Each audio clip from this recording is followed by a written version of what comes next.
More and more every day, YouTubers are becoming celebrities, and with the power of their social media, they're able to reach millions of people across the world. But with that also brings the attention of some mainstream celebrities. So today, guys, we're gonna take a look at 6 celebrities who killed YouTubers' careers. Whether they just trashed on their career and made fun of it, or actually took legal action against a video. And guys, let's see if we can hit 1,000 likes on this video. Make sure you hit that like button in the next 10 seconds, or a baby raccoon will eat your toilet paper. All right, this is very serious. I know about 83% of you guys are watching this on the toilet as I speak. You don't want your toilet paper to be eaten by a baby raccoon. And real quick, I just want to let you guys know that down in the comments, we put an Amazon gift card on every single video. So make sure you guys drop a like on the video, show some support for that, subscribe and turn notifications on, that we have a really good shot at being one of the first people to the video to get that Amazon gift card. You have to be subscribed with notifications on in order to win, so make sure you guys do that. But anyways, let's go ahead and get into this video. DJ Academics and Migos. DJ Academics is a YouTuber that specializes in rap and hip hop. He makes videos on like drama and news and stuff like that and rap. He's got about 1.3 million subscribers, and he's probably one of the biggest YouTubers when it comes to making videos around,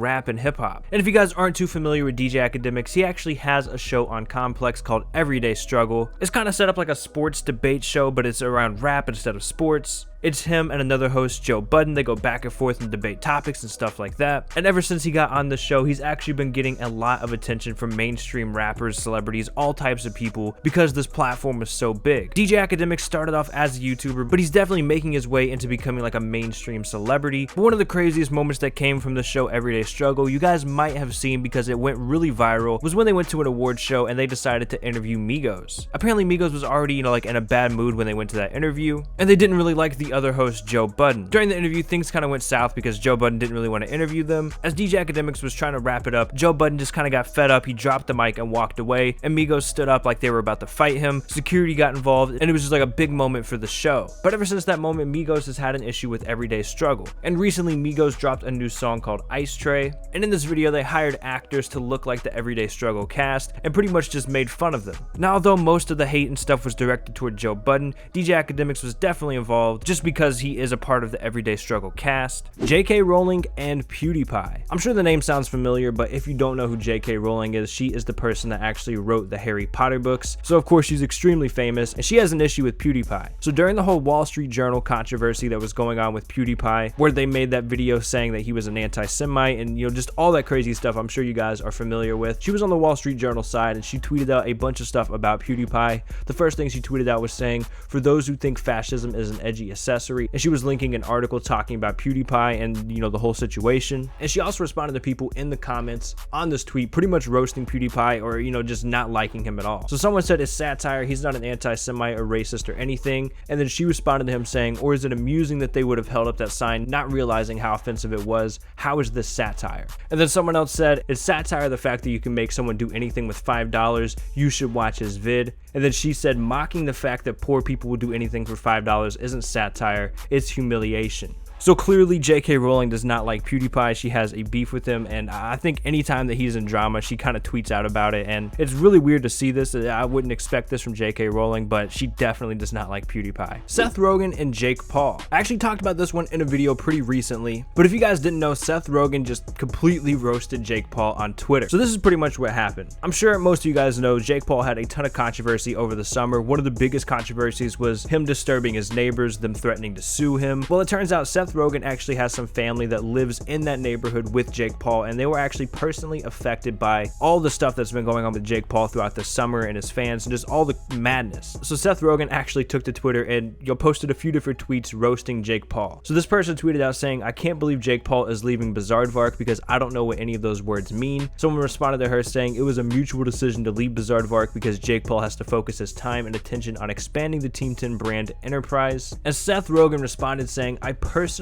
pledge to not contribute to him getting those adult acting roles," which is a huge roast and a burn for Jake Paul, because Seth Rogen is really big in Hollywood and making movies and just all types of stuff, and I'm sure he has some kind of influence in Hollywood, so it's definitely not a good idea to make someone like Seth Rogen mad. And he also had another tweet where he responded to someone that said, "I've discovered apology raps are apparently Jake Paul's thing," and Seth Rogen responded saying, "Jake Paul apology raps are my new favorite genre of music," obviously joke around about Jake Paul and just throwing another jab at Jake Paul. So it's pretty crazy that a huge star like Seth Rogen is tweeting about Jake Paul and knows about all this crazy stuff going on YouTube. But like I said, someone in his family was actually affected by this, and that's also pretty crazy, and that's why we're getting this response from Seth Rogen. Miranda Sings, Selena Gomez, and Taylor Swift. Miranda Sings is known for her parodies, or her covers of popular songs. She's done parodies of pop stars like Taylor Swift and Selena Gomez, and it seems like these pop stars just don't like some of these parodies. Miranda Sings had a really viral video where she did like a parody of Taylor Swift's Shake It Off. It was a massive video. It had like 50 million views, and I just noticed one day that that video was just completely gone. It wasn't on YouTube anymore, and I wasn't sure what happened to that video. So I decided to do some research and take a look and see if I could figure out what happened to that video, and it's actually pretty crazy what happened. So there's this really cool website called the Wayback Machine, and you're able to go back and look at websites, how they looked years ago. You can see old YouTube pages. I mean, I think it works with like really any website. They save screenshots basically. So I did some investigating to figure out, what happened to this Shake It Off video that Miranda Sings did. It was the biggest video on her channel. I remember it had like 50 million views, something like that. So basically what I did, I went to videos, I organized it by most popular. So you can see her most popular videos. Obviously the Shake It Off video is not here. So I just copied the link, put it in the Wayback Machine, and browsed history. And it shows like these different screenshots of, what it looked like back in 2016, back in 2015. And then you could see, boom, Shake It Off Taylor Swift. So this video was here, had 46 million views during that time in 2016. You can see what her channel looked like during that time. And I just right clicked on the video. And then it says, sorry, the Wayback Machine doesn't have this video.